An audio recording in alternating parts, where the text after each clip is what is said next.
दूसरा अध्याय है।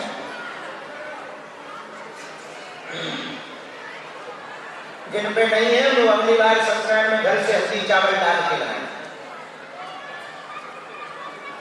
अथ दूसरा अध्याय। श्री सूत जी बोले, हे ब्राह्मणों, हे मुनियों, अब मैं उस व्रत को कहता हूं पूर्व काल में जिसने इस सत्यनारायण भगवान के व्रत को किया उसका फल उनको क्या प्राप्त हुआ वह मैं विस्तार पूर्वक कहना चाह रहा हूं।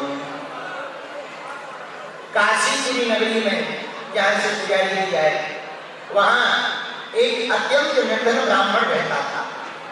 भूख और प्यास से जब वो व्याकुल हो जाते थे तो वो प्रतिदिन गांव-गांव घर-घर जाकर के भिक्षा याचना करते थे। भगवान ब्राह्मणों को बड़ा प्रेम करते हैं। विप्र प्रसादात् धरणीधरोऽहं, विप्र प्रसादात् कमलाबलोऽहं, विप्र प्रसादात् वरदायितोऽहं, विप्र प्रसादात् मम राम।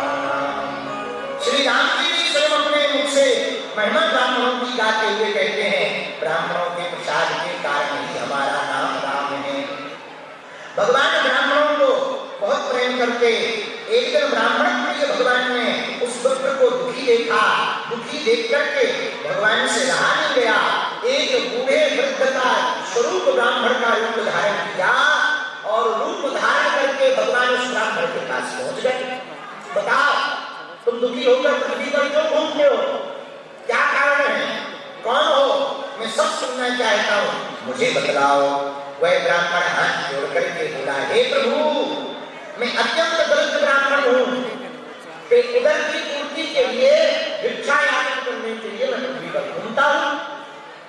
यदि आपके पास मेरी दरिद्रता दूर करने का कोई उपाय है तो कृपा करके मुझको बतलाइए।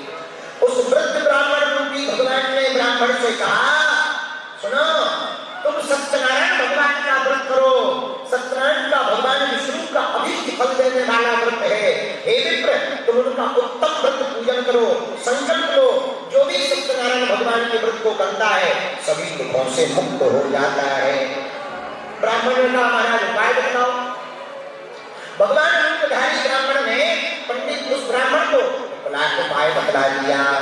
उस ब्राह्मण ने कहा, महाराज हम तो अति दरिद्र हैं, कुछ है ही नहीं। बोले